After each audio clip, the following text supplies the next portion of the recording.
ఇదే ప్రాంతానికి చెందిన మరో మాజీ మంత్రివర్యులు గౌరవనీయులు కొప్పుల ఈశ్వర్ గారు, పేర్లు చాలా ఉన్నాయి, తెల్లారితో చదవానంటే.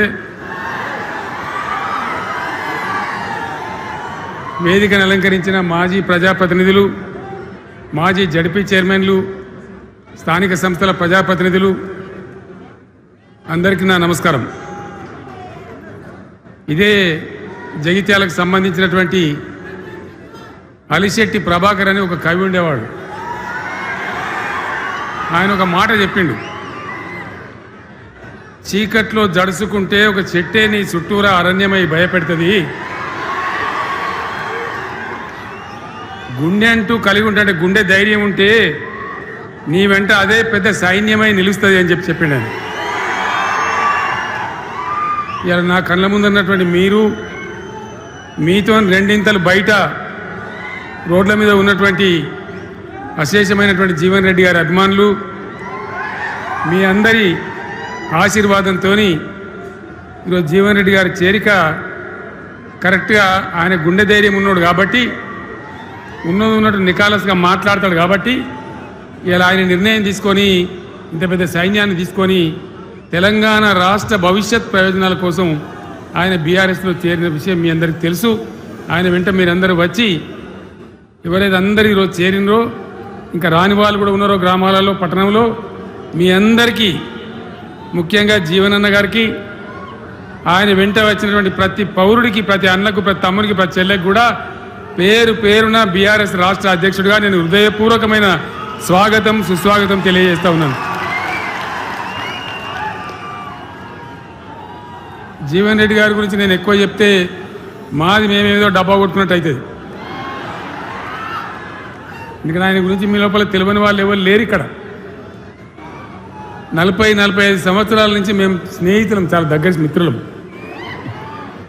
వారు చెప్పిన వారి ఉపన్యాసంలో భిన్న రాజకీయ సిద్ధాంతాల వల్ల విడివిడిగా పనిచేసినాం, కానీ మా స్నేహితంలో ఎప్పుడు లోపం లేదు.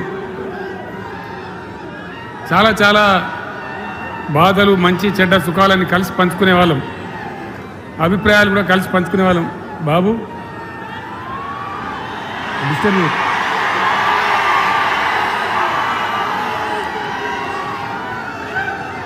మంది లొల్లి పెట్టడం కూడా కాదురా వాను.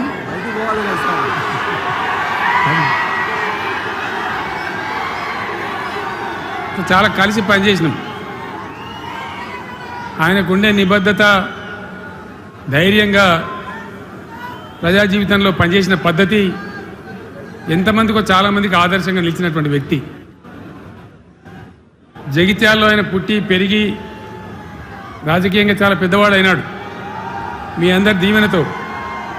కానీ ఒక జగిత్యాల్లోనే కాదు, ఆయనకు పాత కరీంనగర్ జిల్లా వ్యాప్తంగా, అట్లనే పొరుగున ఉన్నటువంటి అనేక జిల్లాలలో చాలామంది జీవన్ రెడ్డి గారి అభిమానులు ఉన్నారు. చాలా మంది. మీరు లొల్లి పెట్టకుండి, మీ ఫోటోలే బయటికి పోతున్నాయి. అది లైవ్ టెలికాస్ట్ ఉంది, దానిలో మీ బొమ్మలు టీవీలో కనబడుతున్నాయి మీ ఇంటికాడ. లొల్లి పెట్టకుండి. సెట్ అయిందా?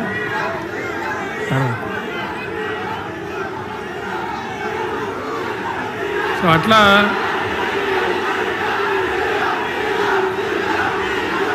ప్లీజ్ ప్లీజ్ ప్లీజ్ చాలా విషయాలలో ఆయన ఎంతోమందికి ఆదర్శంగా నిలిచినాడు, పనిచేసినాడు. ఈ ప్రాంతం గురించి తన ప్రాణం పెట్టి పనిచేసినాడు. ఆయన మంత్రిగా ఉన్నా, ఇంకో హోదాలో ఉన్నా, ఎమ్మెల్యేగా ఉన్నా, ప్రతిపక్షంలో ఉన్నా, తన ఏరియా అభివృద్ధిని ఏనాడు కూడా ఆయన విస్మరించలేదు. లేకపోతే అన్ని పర్యాయాలు మీరు ఎందుకు గెలిపించారు, ఎందుకంత గుండెల్లో పెట్టుకున్నారు?